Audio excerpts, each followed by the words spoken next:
ประจำปี 2562 และการจัดงานดังกล่าวเพื่อหารายได้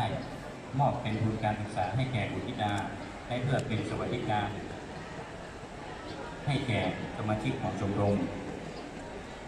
การจัดงานมหกรรมลาดเมืองครั้งที่ 44 นี้ทางชมรมได้มีมติให้กับผม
คนดูเนาะ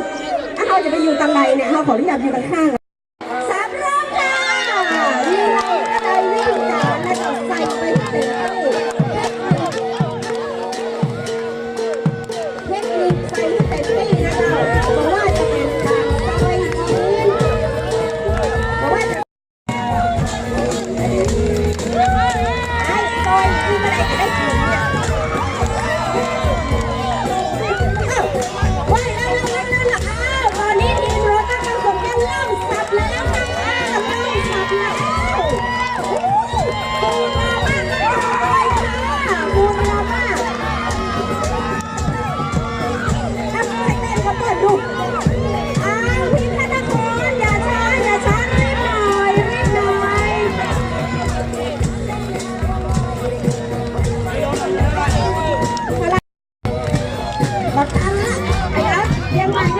ไฟไปค่ะ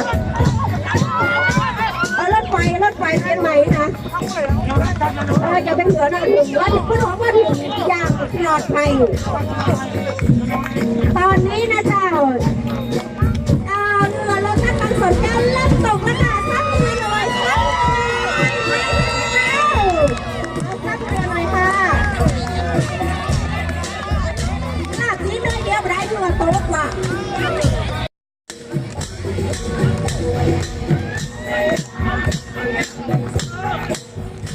Thank you.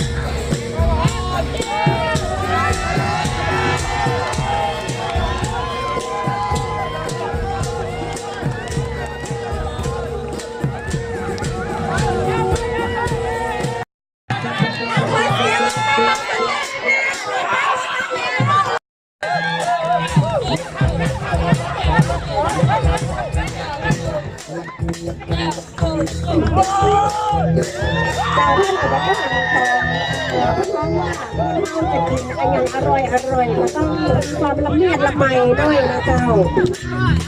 อันนี้เมืองจังหวัดพนมแดดตอนนี้ผ่านไป8 นาทีแล้วนะคะเหลือ7 นาทีสุดท้าย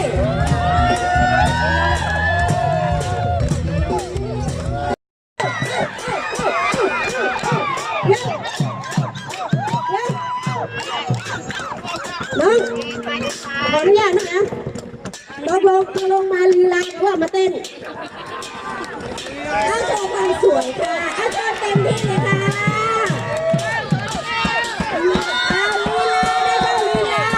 ไม่ต้องเครื่องมีดก็ได้นะเจ้าลีลาใส่เต็มที่เหลือ5 นาทีสุดท้ายเหลือ4 นาทีสุดท้ายแล้วค่ะ4 นาทีสุดท้ายแล้วค่ะเต็มที่กันหน่อยลีลาพลังคนหนุ่มเนี่ยไปกำน้อยเนาะ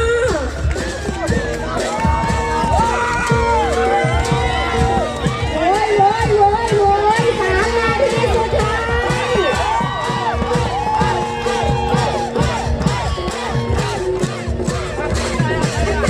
ไอ้คนเชียร์กับม้วนไอ้คนตามกับม้วน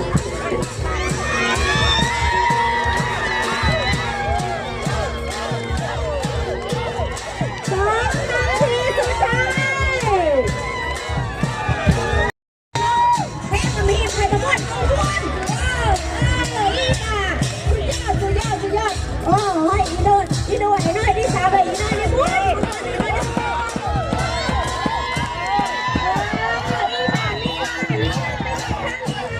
ลีลากันหน่อย1 นาทีสุดท้ายแล้วโว้ยพระราพิงค์นครขอเสียงพิงค์นครหน่อยค่ะโรงแรมของบ้านสวนแก้ว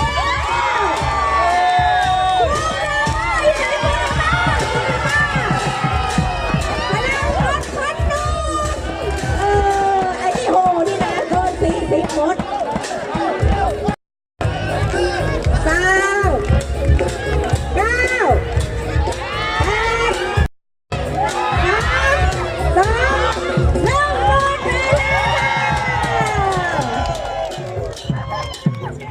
ทุกคนวางมีดทุกคน